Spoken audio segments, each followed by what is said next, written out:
This car is filthy. It's so dirty because it just completed an 800-mile trip from Spokane, Washington to Portland, Oregon and back, where I sang karaoke with Tanya Harding. I'm not kidding, but we'll save that story for another time. So how does the Kia hold up over the long haul, and more importantly, should you buy one? I'm your host, Alex LaFreese. Let's hit the open road. So we've got the 2014 Kia Forte EX. You can also get this car in an LX, which is a cheaper trim level.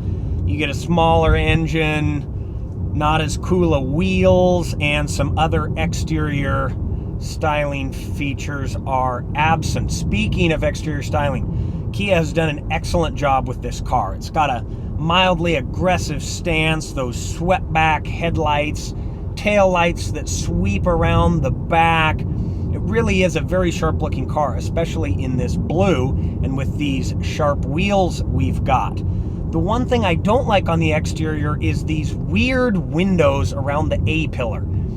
Auto manufacturers are starting to do this, and I don't know if it's an aerodynamics thing or quite what, but they look weird. They make it feel like you're in an old Ford Windstar van.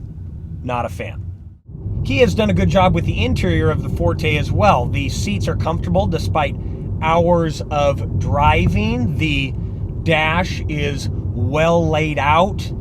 Ours has all of the bells and whistles, so you end up getting heated and cooled seats, Sirius satellite radio, satellite navigation, Kia's UVO services, which is sort of their version of OnStar, which works really well.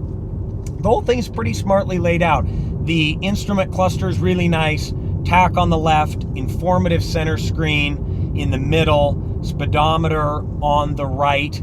There really isn't too much to complain about except for two big things. The first is this steering wheel, which is heated, but it's the whole center thing where the airbag is too low. So the first time you get in, it feels weird. Takes some getting used to. The other thing is the clock that Kia puts in this car. It just looks really dated. It looks like my alarm clock from the 1990s, which, while I appreciate the nostalgia, just doesn't look right in a car that's kind of this modern and edgy looking.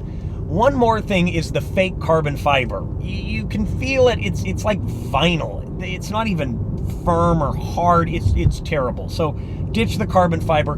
Besides that, though, it's really, really nice in here. Sunroof, nothing to complain about. Backseat leg room is normal for a car this size. I'm 6'2", all leg. There's no way that you're going to fit two of me in here. Really, even one of me in the back is going to be tough, but you can do it. But at the same time, any car this class isn't going to have a whole ton of room, so nothing you can do about that.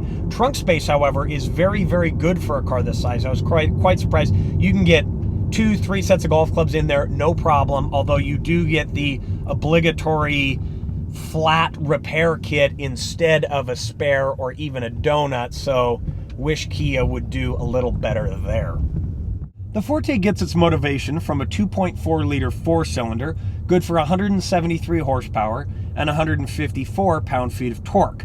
That'll get you 24 mpg in the city and 36 on the highway. And unfortunately, the Ford Focus, Honda Civic, and Toyota Corolla all get better gas mileage than this. Although I've got to say, this engine has plenty of power for all those passes I made on the highway during my journey. Driving dynamics on the Forte are actually quite good too. You can select between sport, normal, and comfort steering, and it really does work. Firms up the steering, loosens up the steering. Quite nice. And when you need to pass on the highway, which I did a lot of on my journey, this thing handles it no problem. So finally, we come down to the big question: should you buy one of these? My answer? Sure, why not? If you like the styling, it's a really solid option. What it really comes down to is that you're going to get into the Forte cheaper than the aforementioned competition. But the aforementioned competition is going to get better gas mileage. So at the end of the day, price-wise, it's probably going to be a wash. So if you like the styling of the Ford Focus, you like what it's all about, buy a Focus. If you like the Corolla, buy a Corolla. If you like the Forte, get the Forte. All of these are going to be really solid entry-level options that should keep you happy for years to come. So make sure to leave a comment. Let me know what you think of the Forte, and make sure to subscribe to us on Facebook and Twitter. The links to those pages are in the descriptions. I'm Alex LaFreeze. Thanks so much for watching. We'll see you next time on The Open Road.